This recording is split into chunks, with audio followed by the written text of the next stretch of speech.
Hey guys, it's Mr. Travis, and I want to show you my magic box, which is a way to solve problems where you're adding fractions with unlike denominators. So let's see, we'll get a problem out of the book here. Let's say I have 5/8 plus 3/10.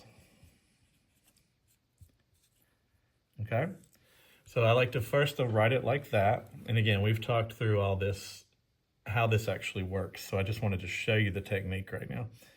So I'm gonna draw my magic box. Okay, so I write my problem, even if it's written left to right, I'm gonna go ahead and write it up and down like this. 5/8 plus 3/10. So I'm gonna do times something equals something, times something equals something. Okay, because what I need to do is I need to find a denominator so I can have the denominator be the same on both fractions. So I need to make some new fractions that are these same fractions, but just, they look different, like Superman and Clark Kent. So I'm going to take my denominators 8 and 10, and I'm going to look for my least common multiple, or really just multiples. So I'm going to do 8 and 10, okay? So I've got 8, 16, 24, 32, 40, can't reach this, 48, 56, 64, 72, 80, okay? And then down here, I'm going to do my multiples of 10, 10, 20, 30, 40, 50, 60, 70, 80, 90, 100. Now again, a lot of times you don't have to do that many multiples. So if you look, I can find that I have 40 is common to both of them, and also 80. Okay, so it's nice to use the smallest one if you can find it. Is there anything smaller? Let's see, 8, 16. I don't see anything smaller. So I'm going to make 40 my new denominator on both fractions. Okay. So then I just kind of use my detective skills. The rest of the box I can figure out by kind of like thinking about what do I know and what do I not know. Like I could say, well, 5 times what equals what?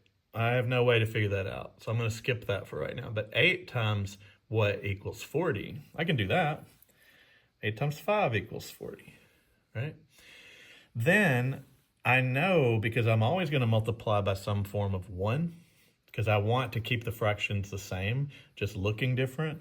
So I'm going to put a 5 here too, because we know that 5/5 is the same as 1. So I'm really doing 5/8 times 1.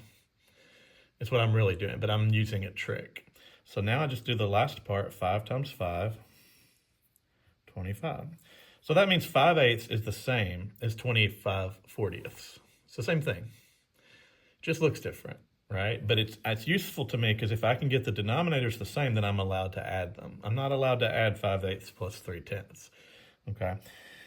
So over here, 3 times what is what? I don't know that, so I'm going to try this. 10 times what is 40? Oh, I know that. 10 times 4 is 40. So then I'm going to put a 4 here so that I'm really multiplying by 4/4, which is the same as 1. And now I can fill in my last part. 3 times 4, 12. Okay? So now I'm really ready to add because I'm allowed to add these now. 25 plus 12. So the 40 stays the same, right? The 40 is the denominator.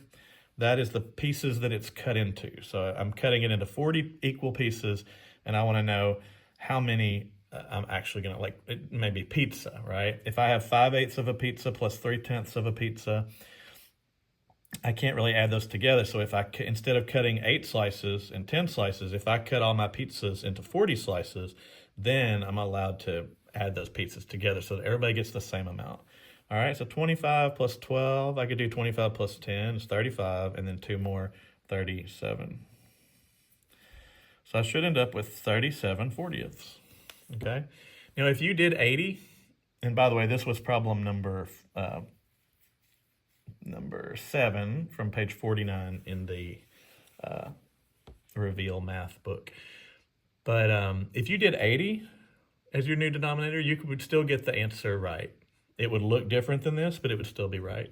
So it's okay if you don't always use the lowest one, but it's nice. It's usually easier and quicker if you can use the lowest denominator.